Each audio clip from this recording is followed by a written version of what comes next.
আসসালামু আলাইকুম দর্শক, খুবই ভয়ঙ্কর ভয়াবহ অবস্থা চট্টগ্রামের হাটহাজারী ফটিকছড়ির সীমান্তবর্তী হালদা নদী, হালদা নাজিরহাট হালদা নদীর নতুন ব্রিজ সংলগ্ন এলাকায় হালদার দক্ষিণ পশ্চিম পারে হালদা নদীর আমি এখন যেই জায়গাটিতে দাঁড়িয়ে আছি এটি একেবারে ব্লকের সাথে লাগু একটি বাঁধ। এই বাঁধে ব্লক ভেঙে ব্লকের উপর দিয়ে পানি প্রবাহিত হচ্ছে। হালদার পানি ভয়ঙ্কর ভাবে ঢুকে পড়ছে লোকালয়ে। এখানকার পার্শ্ববর্তী নদী পাড়ের সাথে লাগোয়া বাড়িগুলোর নাম কি? সালে আহমদ দফাদার বাড়ির কয়েকশো পরিবার পানিতে বিলীন হয়ে যাচ্ছে। খুবই ভয়ঙ্কর অবস্থা। আমরা একটু আগেই সেনাবাহিনীর সাথে উদ্ধার টিমের সাথে কথা বলেছি, তারা আসছেন উদ্ধার কার্যক্রম চালাতে।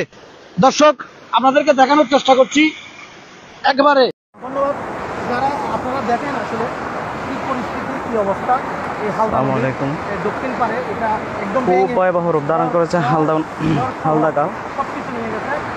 এই পাশে যে পার্টি রয়েছে এটা ভেঙে অবস্থা খুব খারাপ। সন্ধ্যার পরে 8টার সময়, 7:30 8টার সময়ও এই জায়গাগুলো